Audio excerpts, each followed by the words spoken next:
Hi guys, so I'm in the hot sun and in the shade. We have really hot climate with dry winds, so it's quite unbearable to do videos outside.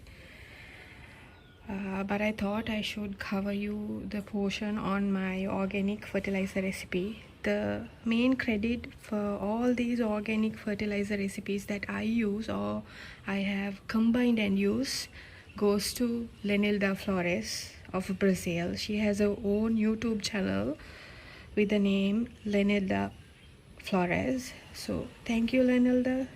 You have been an absolute mentor for me. With the subtitles in your videos, I have been following your recipes and using them in Sri Lanka with 200% success rate.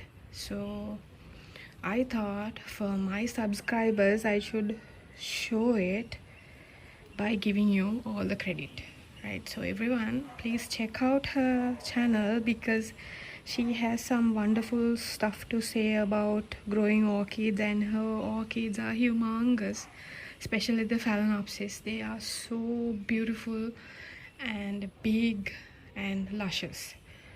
So most of her important videos, like on recipes that she makes organically, she has subtitles, so everyone can go and check out her channel and learn for yourselves the first parts of making organic fertilizer.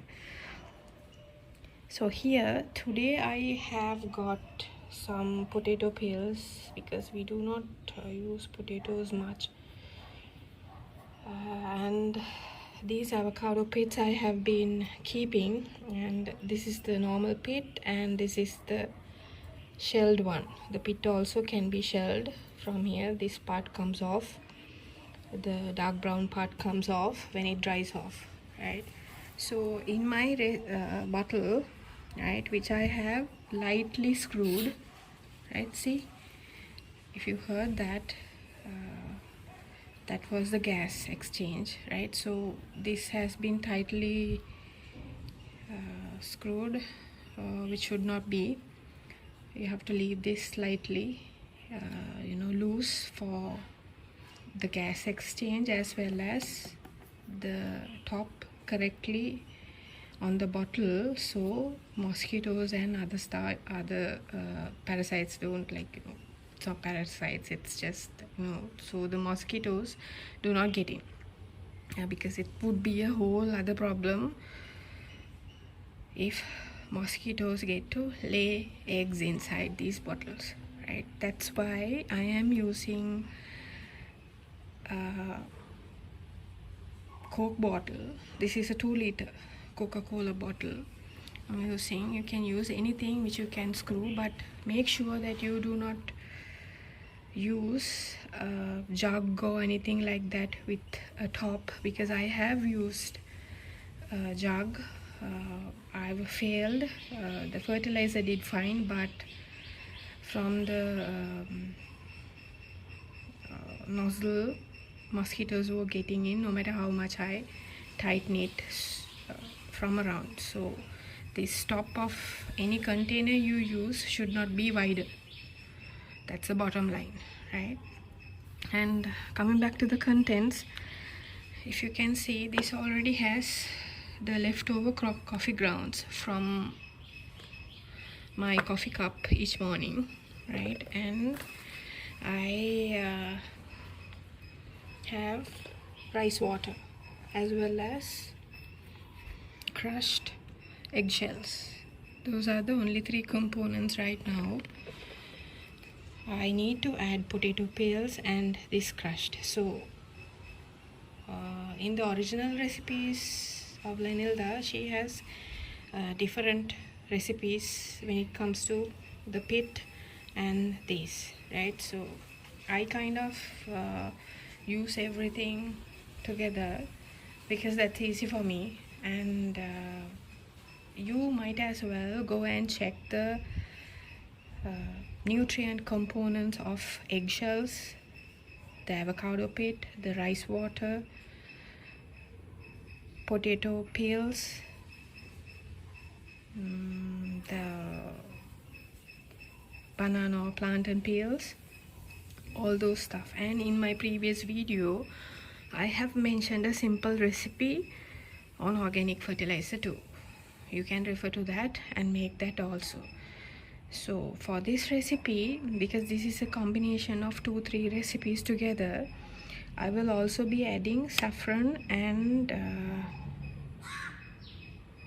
cinnamon powder to this, as well as these crushed. So on film I will not be able to show you, but you can just crush them to the smallest pieces you can and then add them. But I will show you how I add potato peels, right? So both of these bottles need potato peels, and I will be adding more rice water to this. So how I add my potato peels is, I would get them, a few of them together, and fold them and add them. All these will disintegrate, right, because they will break down, and that's how the nutrients will be absorbed by the rice water, will be released to the rice water, so you can use it. But what I have to tell you while I insert this into the bottle is, when you are used to inorganic fertilizers, artificial fertilizers, you must be careful when you introduce these kind of organic fertilizers to your plants, where you have to test one phalaenopsis or one Hoya. Actually for Hoya there's no problem, there won't be any kind of root rot or anything like that, because Hoyas usually have a potting media with a lot of bacterial activity, right? So we would not use worm castings on orchids, but we would use worm castings on Hoyas. So therefore you can that definitely there is normal soil like potting mixture for Hoyas, but orchids do not, most of the time, right? I mean, like, we do not use soil mixes to orchids at all.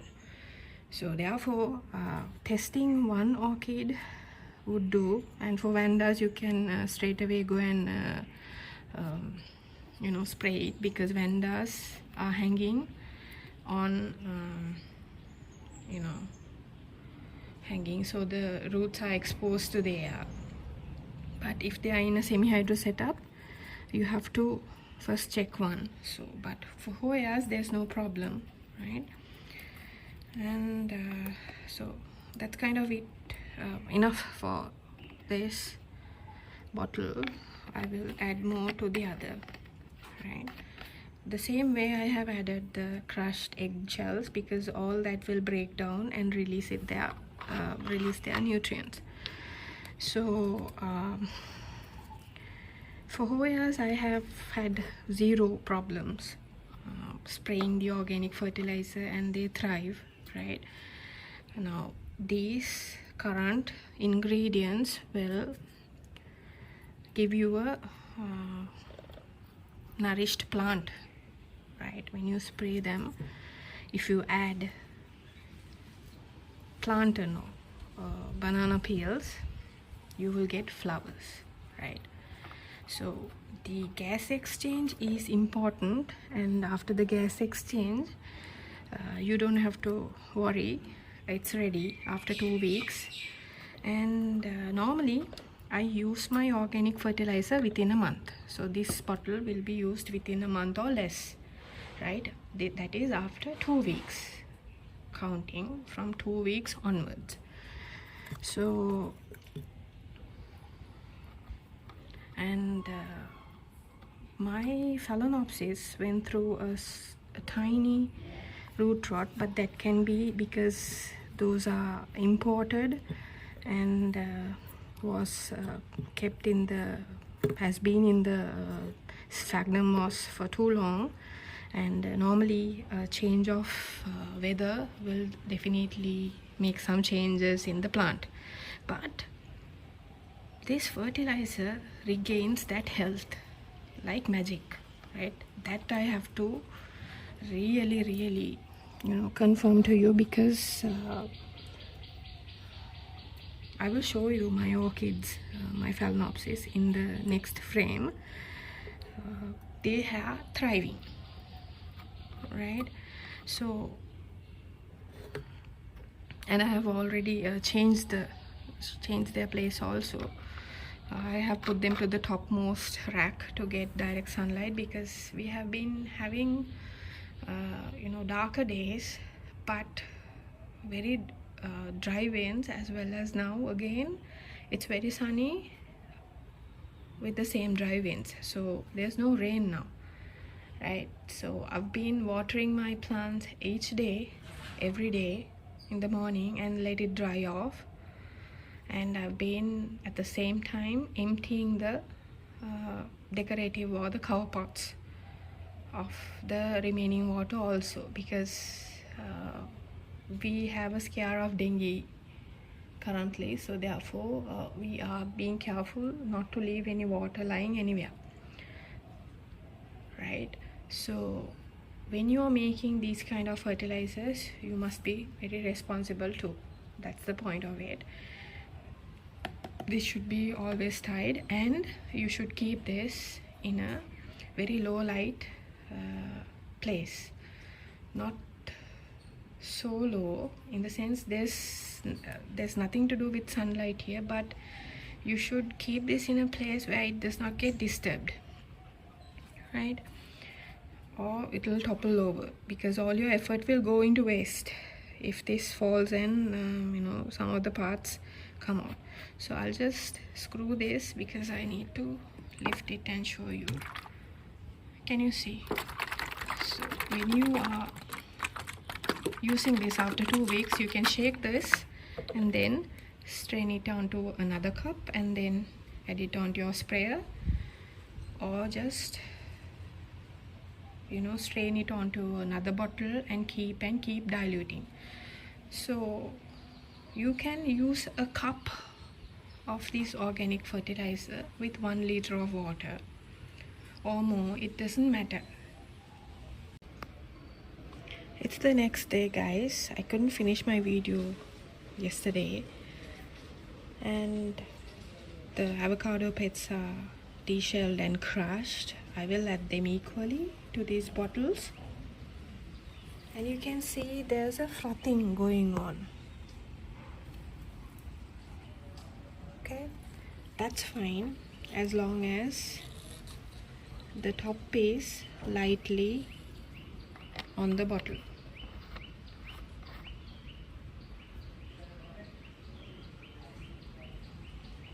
Okay, I will anyway add a few pieces and show you. Some people will grind this pit, but there's no need. You can crush it with a hammer or something and add it. So some of the pieces are big. Equal amounts of organic material has been added to both of these 2-liter Coke bottles, and they will degrade within 2 weeks. You can leave it as it is even beyond 2 weeks, nothing will happen, and you can keep topping up with rice water and other material to strengthen the fertilizer. My sprayer is 1.8 liters, and for my sprayer, cup per 1 liter, I will be adding 2 cups, because it's approximately 2 liters. I can add 2.5 cups to 3 cups also, mainly because this is an organic fertilizer with a longevity which is very low, and because all my Hoyas and my orchids have transitioned to this fertilizer, very nicely. And this is what they gave me: a secondary spike with 4 full blooms. There are no anomalies because of the balanced nutrients, the prebiotics they got from the fertilizer. And this is generally the amount of flowers which a secondary spike would produce.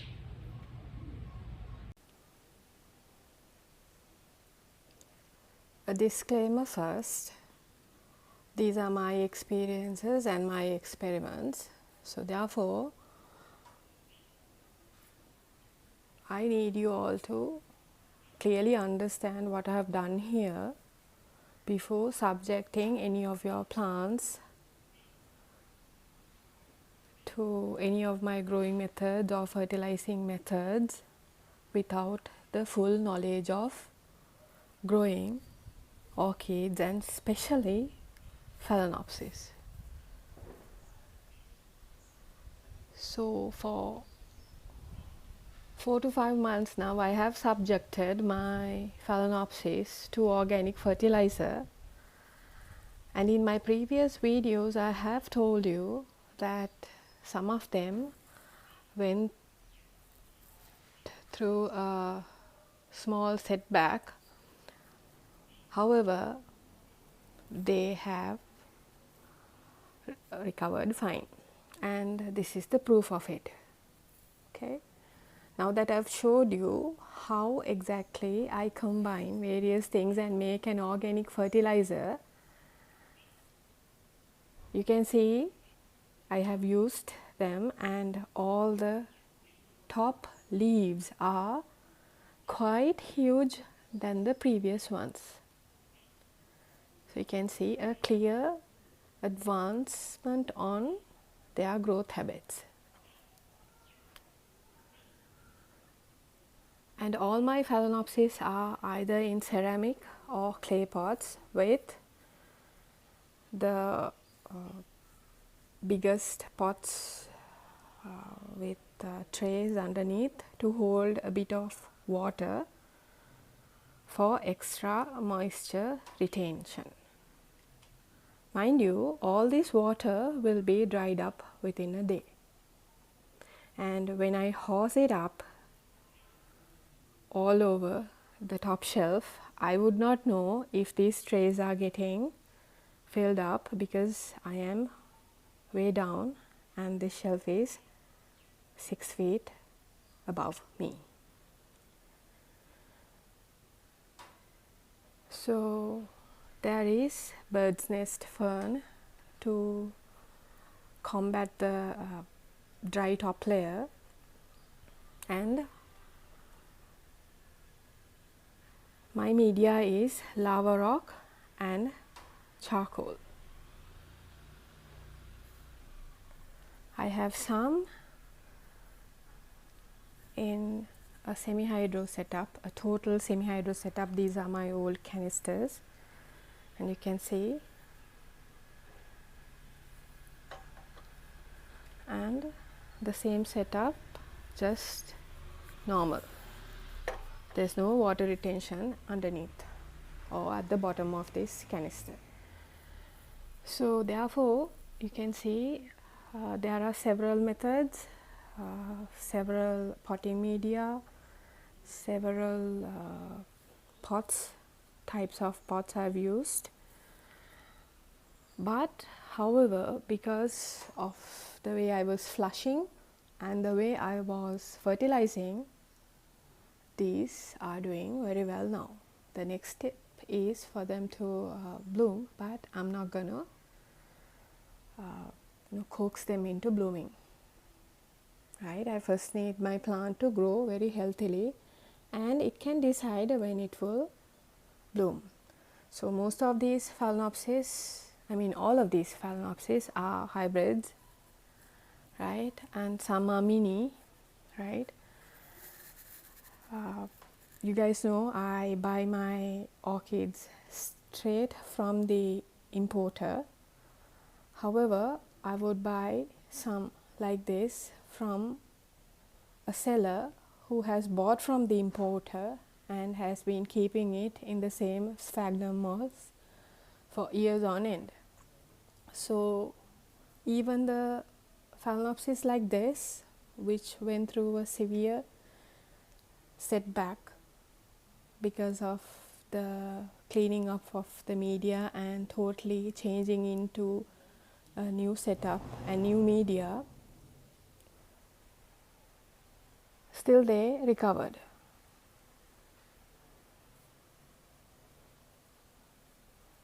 Right? And Phalaenopsis, which was bought from the same model like this, this,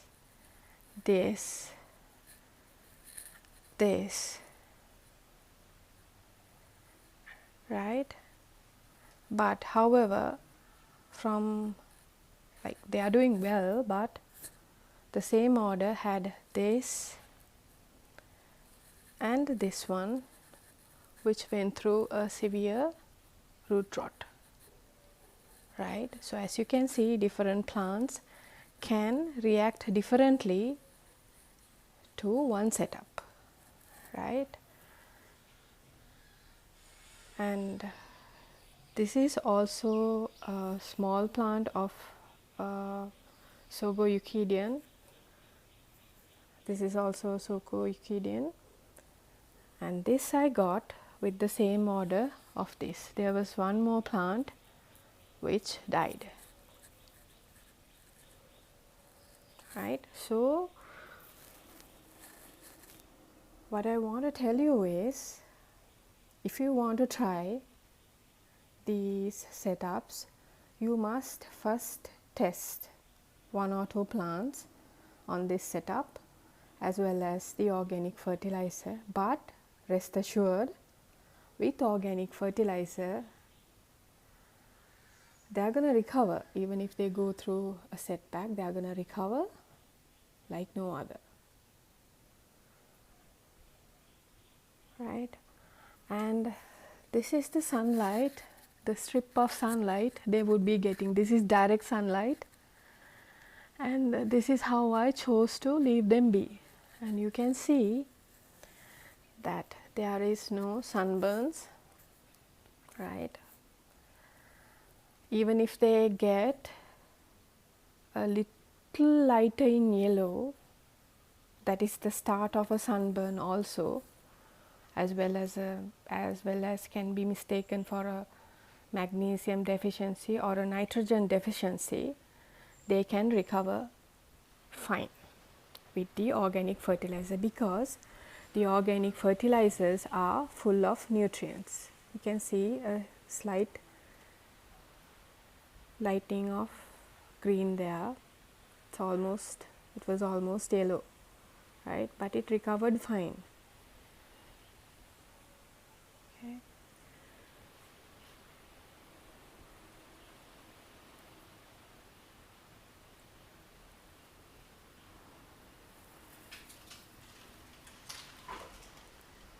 So guys, to summarize, test one or two plants.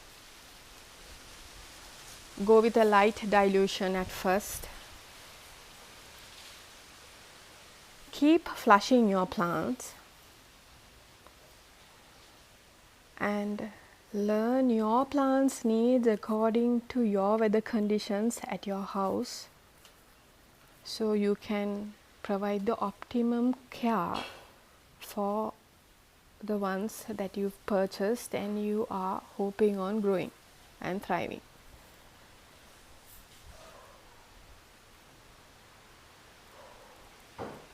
So before this gets larger and the back of my house gets really noisy, I will end the video. Thank you to everyone who is watching and commenting.